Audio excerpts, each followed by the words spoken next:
Talvez seja por isso que você não tem segurança da salvação. Este é o Rat Radio.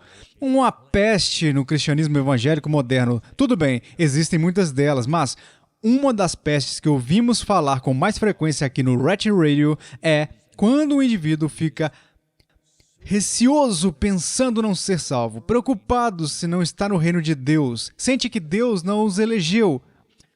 Talvez lembrar-se da fidelidade de Deus, além de suas promessas, lhe dê uma segurança maior. Isso é realmente algo importante para muitas pessoas. Você conhece pessoas que lutam com a segurança, talvez conheça. Extraído de um sermão intitulado Deus Cumprirá Sua Palavra, de Charles Simeon. 1750-1836. Uau, ele era idoso. Viviam 41, 71, 77 anos. Isso é muito bom para aquela época, não é? Seu texto veio de Números. Deus não é homem para que minta. O que Deus diz sobre você e o estado da sua alma? Se você for até Deus, Ele não te lançará fora. Ele nunca te deixará e nem o abandonará.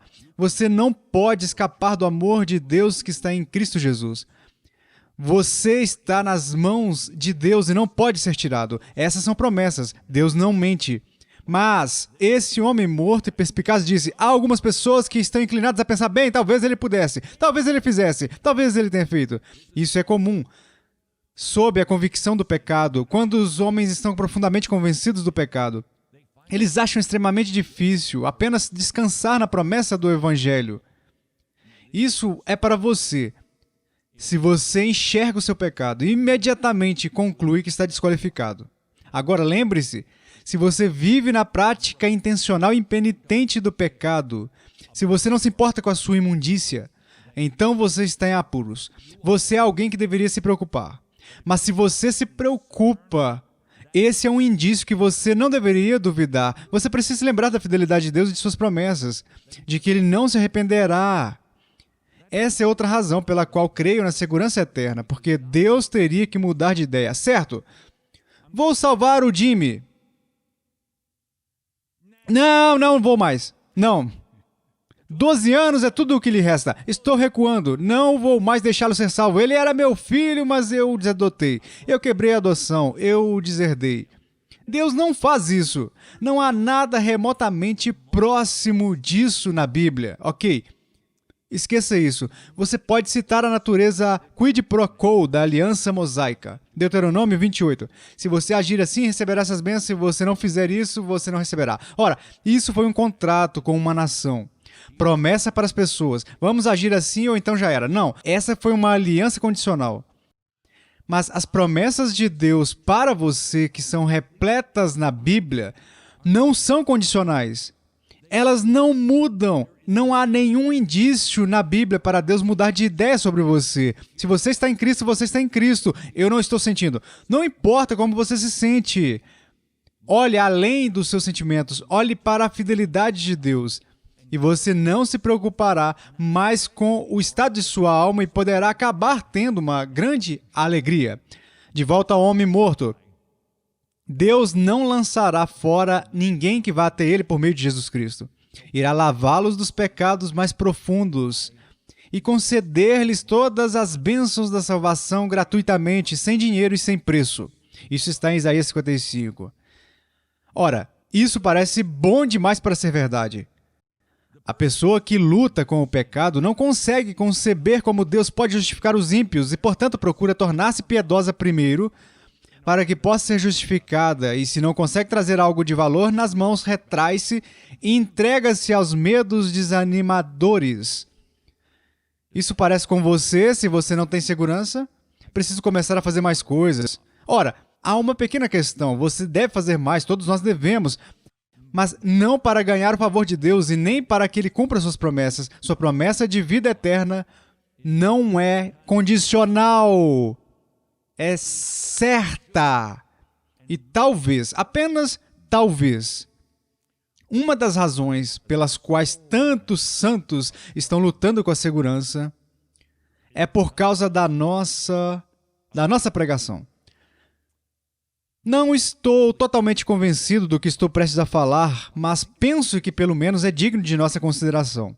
Quer você seja um pastor ou um paroquiano. Qual é o objetivo dos sermões?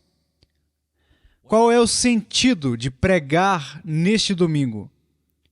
E não posso deixar de pensar isto. Talvez, apenas talvez, porque há tantos sermões patéticos que você não consegue nem discursar. Discursar é isso que eles fazem. Eles estão dando palestras de motivação nesses centros circenses. Talvez porque respondemos que para ser super didático no ensino e na estruturação do nosso versículo. Agora, não se engane, creio que isso é fundamental e deve haver coerência. Mas seja lá o que isso valha, enquanto leio esses homens mortos, eles não pregaram exatamente da maneira que nós pregamos. Seus sermões visavam algo. Eles visavam o coração do povo de Deus através do portal de suas mentes, de modo que pudessem viver não uma vida amarga, mas uma vida doce, de alegria. E então, quando você lê um desses homens mortos, o que é mais surpreendente é quantos versículos bíblicos há em cada um desses sermões. Quer dizer, é constante. Alguns desses homens, a cada 2 versículos, dizem: há uma citação da Bíblia, uma citação da Bíblia, uma citação da Bíblia. E eles falam exatamente sobre a morte de Jabim. Em Josué, Jabim morreu. Como eles sabiam disso? Eles não tinham computador, não tinham o Google naquela época. Então eles não tinham suas histórias e foram procurar seus versículos bíblicos. Não, eles tinham seus versículos bíblicos, escreviam seus sermões. E eu acho que este sermão em particular, do Charles Spurgeon, meio que aborda o que estou falando. Isto é o encerramento de seu sermão sobre a fidelidade de Deus. Ouça o que ele está dizendo aqui. Talvez isso seja algo que precisamos praticar mais. Ele disse isso, pregando: devo encerrar tudo isso lembrando-lhes que Deus é um amém, no que diz respeito à sua pessoa. Ele ainda é fiel e verdadeiro, imutavelmente o mesmo, não menos que Deus. Não há rugas naquela fronte eterna. Não há paralisia naqueles braços poderosos. Não há fraqueza naquele coração todo-poderoso. Não há falta de plenitude em sua total suficiência. Não há diminuição na agudeza do seu olhar. Ele não tem defeitos. É onipotente, imutável, eterno. Além disso, onipresente. Deus sobre todos, louvado para sempre. Ó Jesus, nós te adoramos, grande. Amém. Bum! Senhor, gostaríamos de ver Jesus. Precisamos de didática, mas se ela não nos aponta para o amém, que é Jesus Cristo, então você ainda não deveria dizer amém, porque você não completou o trabalho. Continue exercendo a didática. Continue delineando seus sermões para que eles fiquem estruturados e possamos entender o fluxo do texto, mas devo dizer que isso parece ser a menor preocupação desses homens. Nem sempre, mas parece que eles ficam tentando ter certeza de que você entendeu que você está no amor de Deus e que Ele é digno de ser louvado. E o que você está ouvindo de Spurgeon é que você pondera essas verdades, verdade sobre Deus, então isso simplesmente irrompe, de certa forma. Isso é quase paulino. Não creio que Spurgeon tenha pregado usando um manuscrito. Creio que ele pregou utilizando anotações ou apenas a cabeça de um texto. Ele está falando sobre a imutabilidade de Deus e sua suficiência total. E que Deus tem onipotência, é imutável, eterno e onipresente. Então ele explode em doxologia. Ó Jesus, nós te adoramos, tu és grande, amém. Isso é o que a pregação deveria fazer. Aqui está o último parágrafo. Ele também é o mesmo em sua humanidade, ainda osso de nossos ossos, falando de Jesus, em todas as nossas aflições afligido. Nosso irmão nas primícias de sangue, tanto hoje como quando usava roupas de camponês. E diz: as raposas têm seus covis e as aves do céu ninhos, mas o filho do homem não tem onde reclinar a cabeça. O mesmo coração simpático. Permanece as mesmas entranhas de compaixão, lembrando-nos e ordenando-nos que nos lembremos dele. Nem por um momento mudado por causa da mudança de sua condição, nem por um instante esquecido de nós por causa das harpas dos anjos e das canções dos redimidos. Tão rápido para ouvir um suspiro ou chorar hoje como quando nos dias de sua carne ele confortou seu povo e carregou os cordeiros em seus braços. O amém Salvador. Ó, bendito seja o seu nome. Adoremos-o como grande mediador entre Deus e as nossas almas, sentindo alegria ao refletir que em tudo isso, ele não sofre variação ou sombra de mudança. Amém. Isso é um amém. Porque foi necessário todo esse conhecimento sobre Deus e nos lembrou que ele está realmente disponível para nós. E conhecemos aquele que é fiel e que nunca muda. Ele nunca muda de opinião. Você passa a conhecê-lo e se você se arrependeu e colocou sua confiança em Jesus Cristo, você o faz. Você está nele.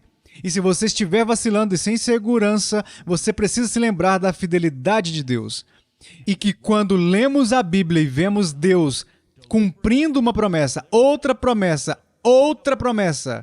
você sabe, sem sombra de dúvida, se você se arrependeu e colocou sua confiança em Jesus Cristo, então você é dele e ele é seu. Este é o Rat Radio.